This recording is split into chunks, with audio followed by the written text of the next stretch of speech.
Então é algo que eu preciso estar o tempo todo dando conta de tudo.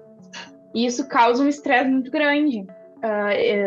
Para além de ser mulher, porque ser mulher está implícito que tu tem que dar conta de tudo, ser linda, maravilhosa e cuidar da tua saúde e estar perfeito o tempo todo, né? É uma sobrecarga já grande. Então, ser mulher e ainda empreendedora, trabalhar sozinha e fazer todos os corres assim, por conta própria, é uma sobrecarga muito grande e que me causa muito transtorno. De várias mulheres que eu tenho contato, todas as mulheres hoje que eu conheço têm algum problema, ou é depressão, ou TDAH, ou ansiedade. O áudio que você acabou de ouvir é de Isabelle Ribeiro, que, assim como muitas mulheres, enfrenta problemas psicológicos desencadeados pela sobrecarga na rotina. Um relatório da Think Olga mostrou que 6 em cada 10 brasileiras convivem hoje com a ansiedade. Tentando conciliar triplas jornadas de trabalho, preocupações financeiras, pressão estética e cuidado com terceiros, o público feminino está adoecendo. Para entender o que está por trás do esgotamento mental das mulheres, o Direto ao Ponto conversou com a psicóloga Priscila Sanches. A apresentação é de Brenda Fernandes e Camila Souza. Sejam bem-vindos.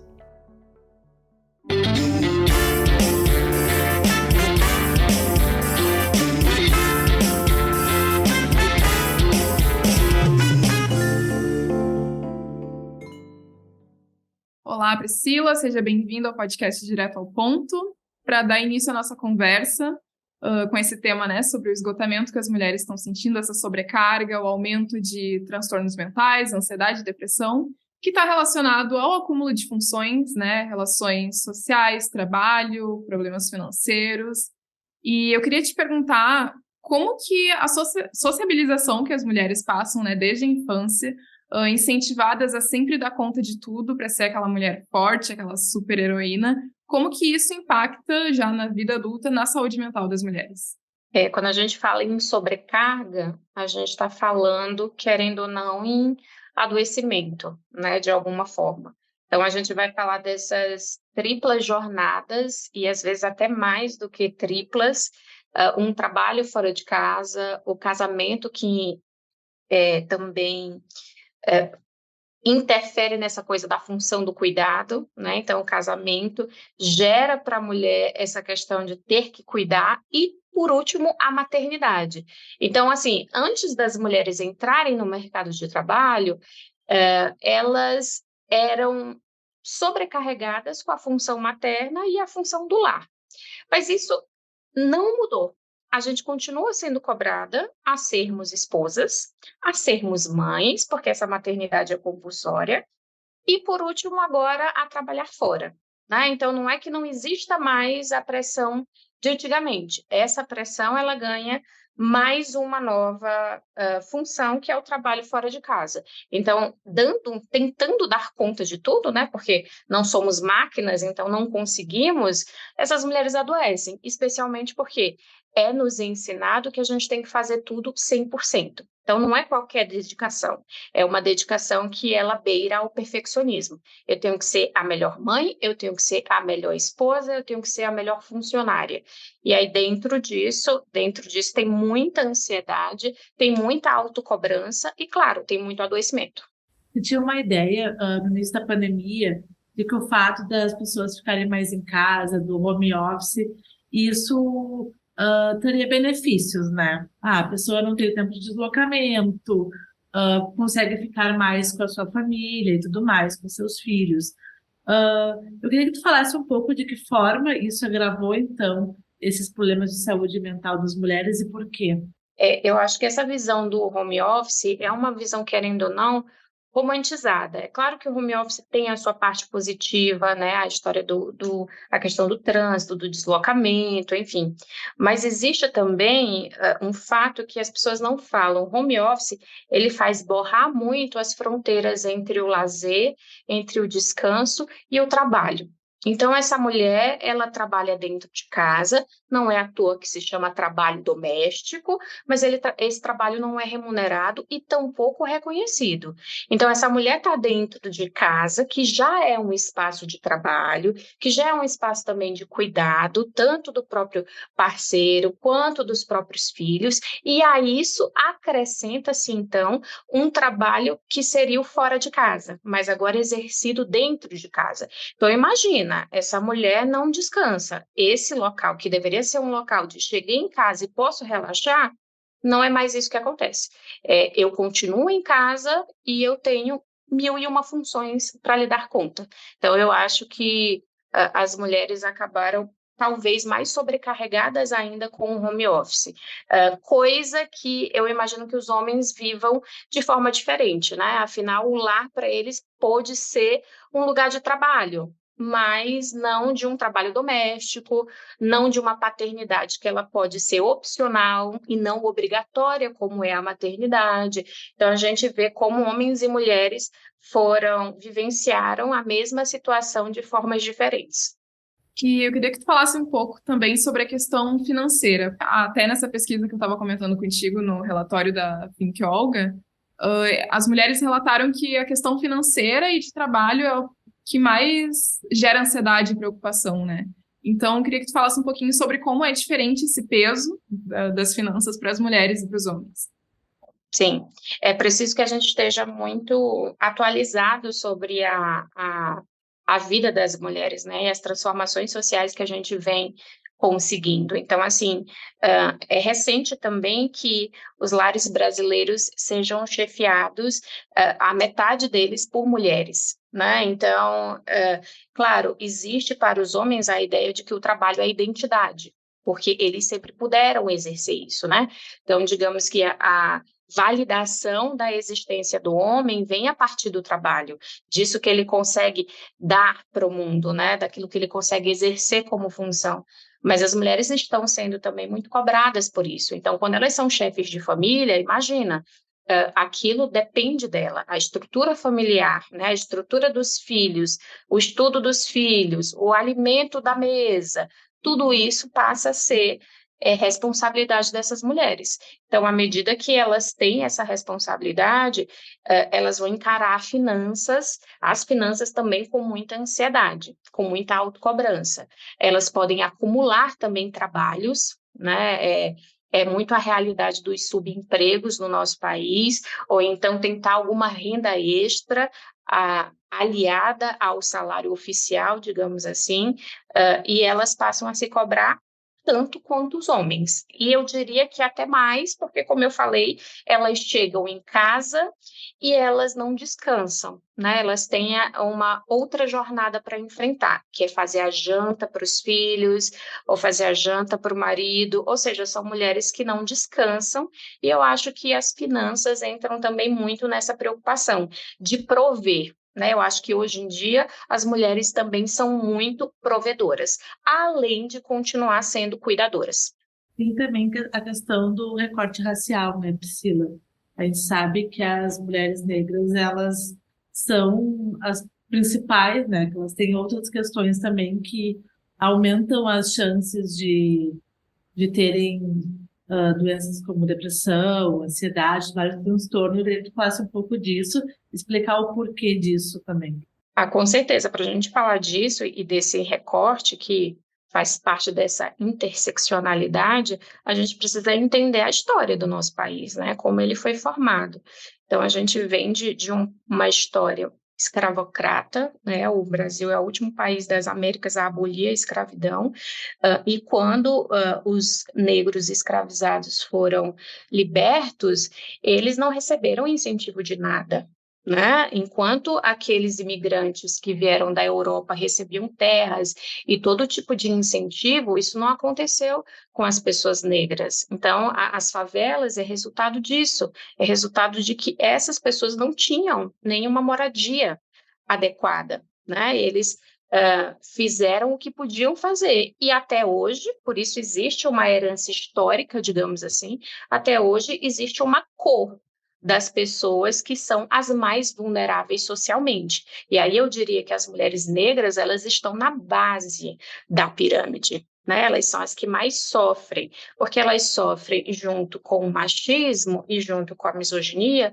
elas sofrem também com o racismo, né? Com a falta de oportunidades, o acesso a essa educação é muito mais difícil, a ausência de planejamento familiar, muitas vezes é geracional, essa pobreza vai passando de geração em geração, e aí a realidade que a gente vê das mulheres negras é essa, a realidade de subempregos, né, de mulheres tentando sobreviver com pouco, de mulheres que chefiam famílias ali, mas com muitos filhos, tendo que arcar sozinha com a responsabilidade desses filhos também, porque existe também um abandono paterno que é muito naturalizado na nossa sociedade. Então, é preciso que a gente entenda todo esse contexto sócio-histórico, para que a gente entenda por que as mulheres negras são as que mais sofrem. E aí, quando elas buscam a terapia, elas estão completamente sobrecarregadas, isso quando elas podem acessar, né, a terapia, porque também o espaço da terapia, querendo ou não, no nosso país, que não tem políticas públicas o suficiente, é um espaço ainda elitizado, né? Então, a gente vai ter uma procura muito acima do que o SUS consegue dar conta, né? Então, quem é que acessa mais esse espaço de cuidado que é a psicoterapia? São mulheres brancas, não mulheres negras. Quando essas mulheres negras conseguem ascender socialmente, quando elas conseguem buscar por esse espaço de cuidado que é a psicoterapia, elas têm várias questões, não só de ansiedade e depressão, mas especialmente da autoestima delas, porque, além da misoginia, o racismo massacra a autoestima dessas mulheres. Então, a gente vê um contexto em que uma coisa está muito ligada à outra, porque as finanças são um problema para as mulheres, né? Afeta a saúde mental. Uma solução seria a terapia, mas a maioria delas não tem condições financeiras, não tem acesso à terapia, né? E também, quando tem acesso pela questão financeira, pode não priorizar pela questão de tempo, porque já se preocupa com tantas coisas, como tu vai colocar mais um horário, abrir ali, né, um espaço na tua agenda, considerando que você tem cuidado com casa, filhos e, enfim, a gente enxerga nesse contexto várias problemáticas, né? Porque uma coisa depende da terapia, mas não tem como chegar até ela, né?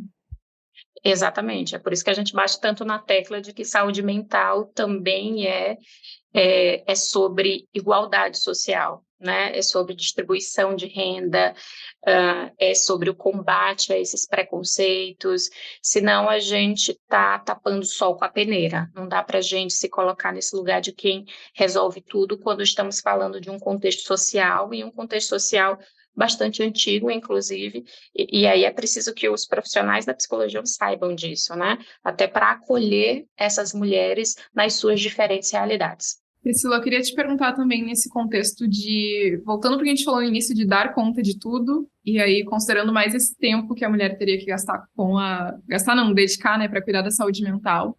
Tem também a pressão estética, que é um problema que não atinge os homens, mas que também vira uma preocupação para as mulheres, e principalmente com as redes sociais, né? Tu entrar ali no Instagram e tu ver uma foto e tu pensar que tu não tem tempo para fazer academia ou não tem condições financeiras, né? Porque tu tem que manter aquele padrão de beleza. Então, queria que tu falasse um pouquinho sobre como essa pressão também afeta a saúde mental das mulheres, né? Quando a gente vai olhar para os dados, assim, é muito até óbvio, né? Os transtornos alimentares são majoritariamente femininos. E isso é um dado da realidade, né? Então, eu sempre digo que 99,9% das minhas pacientes têm alguma questão com a autoimagem. E isso independe da aparência delas. Elas podem ser altas, baixas, magras, gordas, brancas, negras. Elas se cobram muito nesse sentido. Então, quanto mais é longe desse padrão, que é inclusive um padrão eurocêntrico, o que é absurdo dentro do nosso país, que é um país latino-americano, mas essas mulheres se cobram a se enquadrar nesse padrão, né? E se enquadrar nesse padrão significa ser amada, significa ser vista, né? Significa ser atraente, significa até usufruir de melhores oportunidades de trabalho também. né? Então, quando a gente fala em pressão estética, a gente fala assim, é preciso se enquadrar, a gente sente que precisa se enquadrar, porque se enquadrando eu tenho mais sucesso, né? E não me enquadrando, quanto mais distante eu estou desse padrão, menos parece que eu existo, né? Então, mulheres gordas, por exemplo, e toda a gordofobia que elas sofrem, são mulheres que percebem que o mundo não é feito para elas, né? São mulheres que lidam com uma rejeição diariamente, não só afetiva, amorosa, sexual, mas também uma rejeição naquilo que é mais básico, né? Ao entrar numa loja e não ter um número de roupa para elas vestirem. Então, é, quando a gente fala de pressão estética, a gente está falando de diversas violências. Todas nós sofremos em maior ou menor grau, mas quem está mais distante desse padrão vai sofrer isso de uma forma muito mais violenta. Querendo ou não, sair desse padrão é experimentar uma exclusão mesmo, né? E é se sentir invisível, porque nada é feito para essas mulheres, nada é feito para esses corpos, né? Então, eu acho que a questão da pressão estética traz adoecimento como transtornos alimentares, como a própria ansiedade, né? Porque a compulsão alimentar pode surgir também como uma válvula de escape para determinados sentimentos desagradáveis, como a própria ansiedade, o estresse, enfim, o próprio tédio também. Então, essa mulher recorre à comida como uma válvula de escape para não ter que lidar com todos esses sentimentos que vêm para ela a partir desse corpo, né? E detalhe, tudo nos diz se o nosso corpo está ou não adequado. A gente vê série, a gente vê filme, a gente vê um outdoor, a gente vê uma propaganda, e lá estão os rostos e os corpos que são considerados belos, né? E é através desse parâmetro que a gente sabe se a gente se encaixa ou não. Então, as mulheres que não se encaixam sofrem muito mais com essa pressão e podem enfrentar também até a depressão, o isolamento, né? O achar que a vida não vale a pena, que é a própria ideação suicida, que seria o máximo, né? O extremo desse sofrimento humano. Tu falou da questão das válvulas de escape, né? Esses gatilhos. Uma pesquisa da USP mostrou também que as mulheres que estão sobrecarregadas, que estão com a saúde mental fragilizada, elas são mais suscetíveis também à questão de drogas, à questão de bebidas alcoólicas. Inclusive que o consumo de bebidas aumentou muito na pandemia, né? Como uma forma também de escape, né? Eu queria que tu falasse um pouco disso, então, de que forma já tem a sobrecarga, de que forma isso pode ser ainda mais agravado, né? Uma sucessão de problemas mesmo. Faz todo sentido, né? Porque tudo aquilo que é excesso, né? E tudo aquilo que nos tira um pouco dessa percepção vai ser desejado no momento em que eu só vivo estresse, no momento em que minha rotina não tem nenhum tipo de prazer, né? Então, por que a compulsão alimentar, por que o consumo excessivo de álcool ele acontece como uma válvula de escape? Porque essa rotina está repleta de sofrimento, está repleta de sobrecarga e eu preciso entorpecer. Né? Ou então eu preciso recorrer a algo que me dê prazer rápido, fácil, algo que me dê conforto rápido e fácil, como a comida, ou algo que me entorpeça e me tire daquela realidade de sofrimento por algumas horas, que é o caso do álcool, né? Então, eu acho que esses artifícios nada funcionais, né? É preciso dizer isso, são disfuncionais no caso. É preciso identificar esse padrão e buscar ajuda, né? É preciso buscar o processo terapêutico, é preciso buscar um tratamento com profissionais qualificados para entender onde está a causa, onde está a raiz desse excesso. Mas faz muito sentido essa pesquisa dentro daquilo que a gente vê diariamente no consultório. Eu digo sempre que a pandemia foi um trauma coletivo, todos nós vivemos isso, a gente não tinha parâmetro nenhum, né? Eu nem sabia que isso podia acontecer, todas as pessoas que eu conversava no próprio consultório, de forma online, elas também diziam, não sabia, achava que isso era coisa de filme, e a gente teve que viver aquele isolamento forçado e dar conta de tudo isso, né? Tentando colocar uma rotina, né? Tentando preservar alguma rotina para preservar um pouco de saúde mental. Eu lembro muito disso no auge da pandemia, né? Os especialistas indicando, façam a sua rotina dentro de casa, e querendo ou não, a gente ainda está colhendo os frutos as consequências, na verdade, dessa pandemia. Então, os vícios podem sim surgir a partir daí, a partir de um desejo de se entorpecer diante de uma realidade que acaba sendo tão extenuante, tão cansativa. O consumo excessivo de álcool e drogas pode ser um alerta, então, para a pessoa perceber que tem algo. Opa, estou querendo beber todo dia, depois do trabalho, de repente, seja também um padrão, não sei. Mas pode servir como um alerta para uma mulher pensar que está sobrecarregada, que tem algo estranho acontecendo e que outros fatores tu acha que pode também chamar atenção, assim, que a pessoa tem que estar atenta, que pode não estar tudo certo com a saúde mental dela. Perfeito, não só a questão do álcool, mas todo tipo de compulsão. Eu acho que é um bom sinal para você perceber que tem alguma coisa ali e buscar ajuda, né? Compulsão por compra também é muito comum, porque a gente precisa entender o funcionamento dos vícios. Os vícios agem no sistema de recompensa do nosso cérebro. Então, nosso cérebro é inundado com dopamina, né? É inundado com o hormônio do prazer, e depois esse cérebro fica viciado nisso. E eu vou precisando de doses cada vez maiores para obter aquele prazer que eu obtive na primeira vez. Então, compulsão por compra funciona assim, o álcool, enfim, todo esse tipo de excesso, a compulsão alimentar também, né? Então, eu busco o chocolate, me dá um prazer danado e depois eu me arrependo e aquilo vira um ciclo vicioso. Então, tudo isso é muito comum e acho que sim, são sinais importantes para perceber que essa mulher está precisando de ajuda. Outros sinais, é importante perceber qualquer tipo de alteração no sono, que é muito comum, né? Ou aquela pessoa que tem dificuldade, já não quer mais levantar da cama, ou o contrário, aquela pessoa que não consegue dormir, né? Porque a ansiedade faz muito isso com as pessoas, é uma dificuldade de dormir extrema, um pensamento caótico que não para, pensa muito no futuro, não consegue se focar no presente. Eu acho esse um excelente sinal, porque quando alguém está muito estressado, geralmente essa pessoa está se preocupando muito com o futuro, né? Com o futuro da família, com as finanças, se vão fechar o mês ou não, como a gente estava conversando. Então, ela não consegue focar no presente. O cérebro não entende que é hora de descansar, que é hora de desligar. A alteração no apetite também, ou uma vontade, um apetite acima do normal, acima do comum, ou então uma perda de apetite, eu acho que também são sinais interessantes.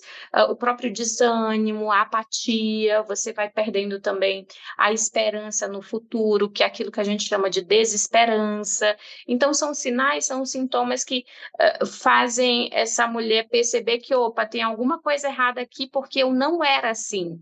Né? Outra coisa é o isolamento, aquela pessoa que gostava de sair, aquela pessoa que queria interagir, ela passa a se isolar, né? Dessa rede de apoio. Então, tudo eu acho que são sinais, todos esses são sinais importantes para essa mulher perceber que alguma coisa está acontecendo e que ela não está bem. Então, Priscila, na tua percepção, quais são os caminhos que não só as mulheres, mas a sociedade como um todo deve seguir para amenizar, para reconhecer esses problemas? Como que a gente deve lidar com isso? Porque não é um problema só do público feminino, né? São vários fatores sociais que interferem. Então, qual é a tua percepção? Como que tu avalia a solução desse problema? Eu acho que não existe solução simples, né? Não tem como a gente avaliar um assunto tão complexo como esse e dar uma receita de bolo, não existe. Mas o que eu acredito ser muito importante é criar meninos e meninas de forma mais igualitária, sabendo que os meninos também devem, por exemplo, ajudar nas tarefas domésticas, né? Então, aí você já tira uma sobrecarga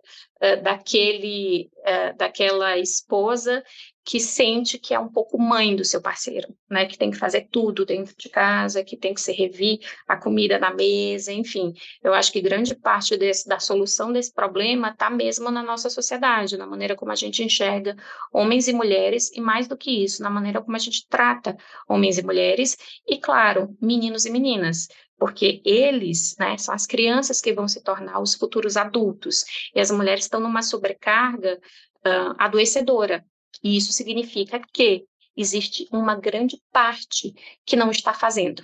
Quando existe uma mulher sobrecarregada, quando existe uma mãe solo, é porque algum pai se ausentou dessa obrigação. Né? Se existe uma mulher sobrecarregada dentro de um casamento, é porque existe um esposo, um marido que está se ausentando daquilo que deveria ser responsabilidade dos dois. Então, não existe solução fácil, porque a gente está falando de uma estrutura social. Então, eu acho que a solução parte disso, parte de conscientizar toda uma sociedade, especialmente na criação de meninas e meninos.